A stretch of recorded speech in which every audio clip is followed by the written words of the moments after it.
In front of a clinic still bustling with patients, a group of frontline workers pace for a second day. You're running constantly, you're taking half lunches or no lunches, and it's tiring at the end of the day. It's Val Cantor's first strike. The obstetrics nurse at the Kaiser Permanente clinic near Arapahoe Road in Holly says understaffing is draining her team.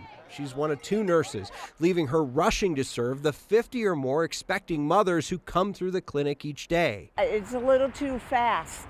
You need to take more time with your patients. I'm an OB nurse. I need to talk to them. I need to make sure they're feeling okay, that they're feeling the baby move. I need to ask them a lot more in-depth questions than I really have time for. But the company says understaffing isn't the issue striking workers make it out to be. We never operate at unsafe levels. We never put our patients at harm. Inside Cantor's clinic, Kaiser VP Kelly Kane was the first representative from the company to sit down with us since the strike started. We're recruiting regularly, all the time. Kane says she's not part of the negotiations, so she couldn't speak to specifics of what's being bargained. Everything's on the table, and they're working hard to come to resolution on all of it. But today, the company told us that they've added 1,000 union positions in Colorado over the last year, and that staffing levels are only down 3% from their pre-pandemic levels. Kane says they'll continue working to fill positions. Kaiser Permanente has been faced with the same challenges that other healthcare organizations have experienced over the last several years since COVID.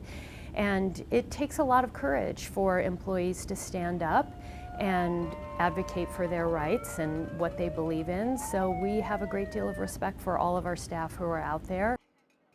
Cantor, the OB nurse, told me she's starting to see improvements, and she believes this will all help the ball move forward. In the meantime, Kaiser is trying to get the word out to its members that clinics are open and docs and other practitioners are still working. In fact, they say that they've been able to add more appointments over the past few days because things are operating smoothly enough even during this strike, Tom.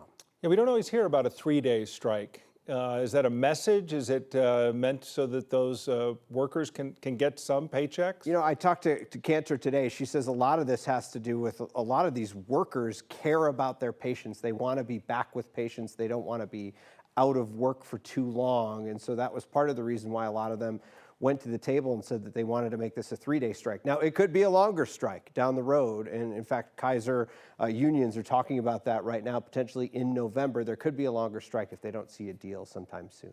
All right, Steve, thanks.